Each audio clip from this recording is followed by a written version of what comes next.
Right guys, welcome back to my channel. So तपाईँहरू सबैजनालाई स्वागत छ यो मेरो भिडियोमा। सो अनि तपाईँहरूलाई कोही नयाँ हुन्छ नि भिडियो लाइक गरेर कमेन्ट गरिदिनु होला, अनि सब्सक्राइब गरिदिनु होला च्यानललाई है त।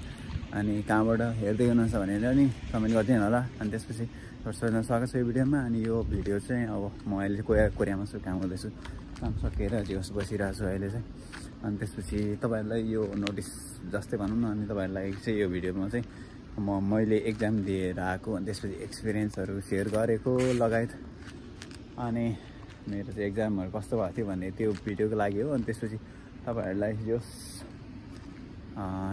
त्यो मेरो कोरियाको जर्नीको ल्याङ्ग्वेजको जर्नीको भनौँ न, अनि त्यसपछि एक्जामको भिडियोहरू छ। सो हेरेर सहायता गरिदिनु होला त अन्तिमसम्म है त। Okay, let start the blog. Okay guys, so आज चाहिँ मेरो आज चाहिँ लास्ट डे छ मेरो क्लासमा होइन। सो अल राइट गाइज होइन, सो आज चाहिँ मेरो लास्ट डे हो। फेरि सो अल राइट गाइज, आज चाहिँ मेरो लास्ट डे हो होइन क्लासको। सो अनि आज चाहिँ लास्ट डे हो, अनि जाँदैछु। सो अनि आजको लास्ट दिन अब मेरो अबको 3 दिनपछि चाहिँ अबको 3 दिनमै भनौँ न, अब 3 दिनमै चाहिँ ठ्याक्कै एक्जाम पनि छ। सो गाइज होइन, जति 1 वर्षभरि लगभग 1 वर्षभरि परेको मेहनत गरेको प्रतिफल 3 दिनपछि थाहा हुन्छ। सो अलराइट गाइज, अब म जाँदैछु क्लास लास्ट दिन है, कस्तो हुन्छ हेरौँ। सो सबैले टाटा बाई बाई।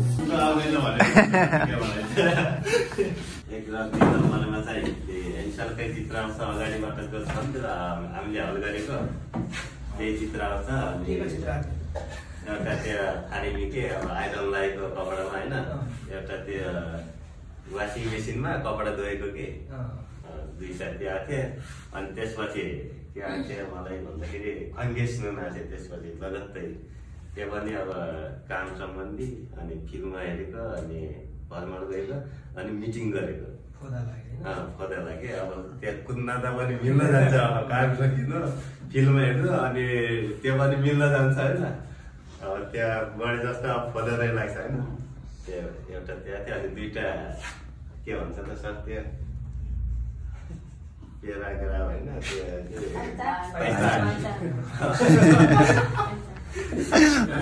त्यस्तो गाह्रो चाहिँ छैन। अब लास्टमा साथीहरूले कस्तो सल्लाह सुझाव दिने, कुन बुकले आधार मानेर जाने र भाग पछाडि अहिलेसम्मको हेरौँ भनेपछि सबैको सुन्दाखेरि 45 च्याप्टर भन्दा तल चाहिँ रिडिङमा छ होइन, अनि 50 देखि माथि चाहिँ लिसनिङमा छ कि। यहाँ पनि 2टा क्वेसन आएको थियो, 50 देखि 3टा क्वेसन आएको थियो लिसनिङमा। सर्वप्रथम त 60 च्याप्टर बुक खानै पर्यो, 60 च्याप्टर बुक खानु पर्यो, अनि हिसाब पनि हेर्नु पर्यो। क्वेसन भन्दाखेरि आन्सरको कसरी मिलाउने होइन, यताउता फिन खाने, यताउता सब हेर्नु पर्यो कि।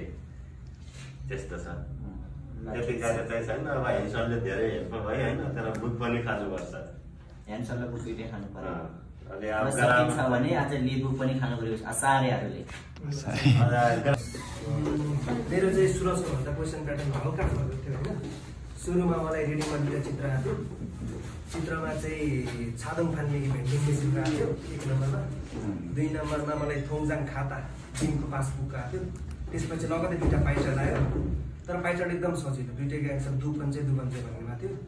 अनि त्यसपछि फेरि मलाई त्यो बिलको नक्सा आयो सर, बिलको नक्सा आयो, त्यो तुलना गर्नुपर्ने, त्यो पनि हल्का सजिलो थियो। त्यसपछि लगतै 2टा फिनखाने आयो मलाई, फिनखाने तर सजिलो खालको। फिनखानेमा चाहिँ के भनेको थियो भने आज चाहिँ के अरे होइन कस्तो अहिलेसम्म याद थियो क्वेसन प्याटर्न मात्रै अहिले बसिरहेको कोठा साँगुरो छ, अहिले बसिरहेको कोठा चाहिँ साँगुरो छ। अनि डट म चाहिँ के अरे फराकिलो कोठामा सर्न चाहन्छु भने त्यो अप्सन नल फिदा त्यही थियो। त्यो दोस्रोमा पनि फिनखाने 2टा भयो। त्यसपछि फेरि लगतै मलाई 2टा पाइचार्ट आयो, तर पाइचार्ट त्यो पाइचार्ट चाहिँ लामो खालको थियो, तर सजिलै खालको थियो। अनि मलाई फान्देमाल आयो एउटा। के को फान्देमाल आयो? फान्देमाल चाहिँ वाहे आधा त्यो यो झगडापछि मिल्नुभयो। अनि अप्सन चाहिँ थाथुदा झगडा थियो, त्यो आयो। अनि त्यसपछि फेरि 2टा मलाई फिनखाने नै आयो, तर एउटा फिनखाने चाहिँ हल्का झुकाउने थियो। आज मौसम बादली छ र निकै हावा चलिरहेको छ, डट ला होला जस्तो छ त्यो। अप्सनमा चाहिँ मेउ ज्यादै पानी पर्ला जस्तो छ, वा आमा सायद पानी पर्ला जस्तो थियो। अनि एन्सर चाहिँ आमा सायदमा थियो। अनि त्यसपछि 2टा लगतै मलाई चाहिँ बाहिरको जस्तै टाइपले आयो कि थिकु के भने कोरिया राष्ट्रिय झन्डा भन्ने 17 नम्बर आयो।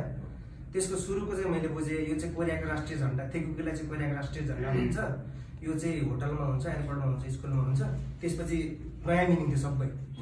अनि त्यसपछि फेरि तल कलरको आएको थियो, फारन्सिक निलो कलर हुन्छ, पाल्गेन्सिक रातो कलर हुन्छ भनेको थियो। त्यतिको चाहिँ फेरि तलको केही पनि बुझिनँ। 50% बुझ्नेछ, 50% आइडिया हुन्छ। त्यस्तो कन्फ्युजन चाहिँ हुँदैन।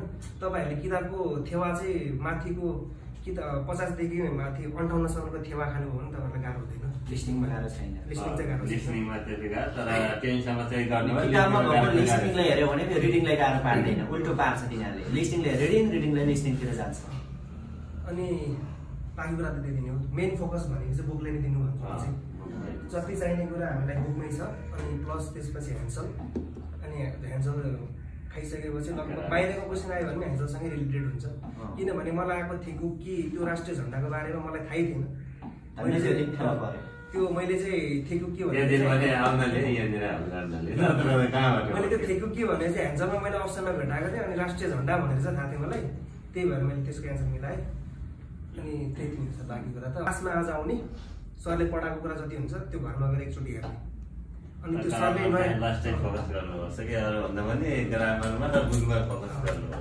सरले जति आज लेखाउनु भएको छ अहिले यहाँनिर लेखाइदिनु भयो, घरमा जानुहुन्छ त्यो जबसम्म सक्नु हुँदैन त्यबसम्म तपाईँ नसुत्नुहोस्, केही नगर्नुहोस्। अनि यो चट्ट यो सरले लेखाइदिइसके पढिसके याद भइसकेपछि 1 घन्टा जति रेस्ट गर्नुहोस्, सुत्नुहोस्, अनि घुम्नुहोस्। अनि रातिको समयमा चाहिँ रिभिजन गर्नुहोस् एकचोटि। रिभिजन चाहिँ कम्पलसरी हुन्छ। यदि मिनिङ पावर बढाउनु छ तपाईँहरूलाई रिभिजन चाहिँ अनिवार्य गर्नुहोस्। तपाईँको मिनिङ हतपत जाँदैन रिभिजन गऱ्यो भने चाहिँ। यति नै छ।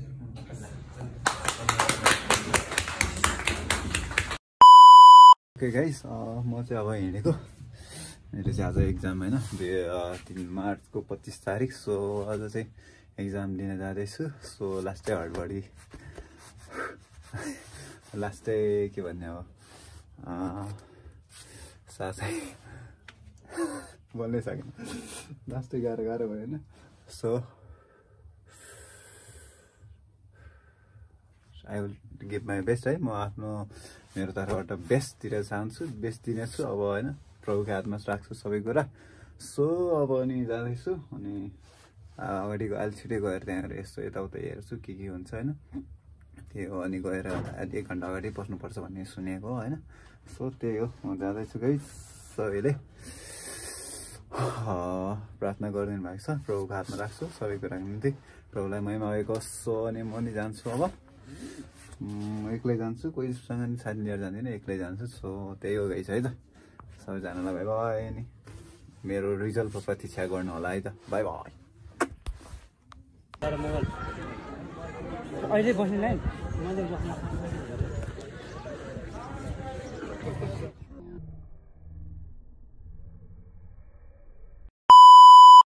सो ओके गाइस, सो म चाहिँ घर आइपुगेँ होइन आज एक्जाम दिएर। सो धेरै चाहिँ ल्याउन सकिएन, 37सम्म मात्र ल्याउन सकेँ, 92.5%। सो कटल्यान्डले के गर्छ भन्ने कुरा हो होइन। सबै कुराको लागि प्रभुलाई धन्यवाद। सो शुभचिन्तकहरूलाई धेरै धेरै धन्यवाद त नभनौँ, शुभचिन्तक को नै छ र। सो गाइज यस्तै रहेछ। होस् राम्रै क्वेसनहरू त लगभग सजिलै आउँदो रहेछ। त्यस्तो गाह्रो हामीले अझ क्लासमा हल गरेको जस्तो त त्यस्तो त गाह्रो त थिएन, सजै थियो। 3टाले चाहिँ झुक्काएको थियो मेरो चाहिँ एक्जाम होइन। सो झुक्काए अनुसार 3टाइ मिलेन, अनि ठिकै छ। सो कटल्यान्ड कति पुग्छ हेरौँ, यदि कोरिया जाने लेखेको रहेछ भने चाहिँ गएरै छाड्नेछु। सो त्यही हो है त गाइज। अब स्टे ट्युन, राम्रोसँग हेर्दै गर्नु होला है त गाइज। By by.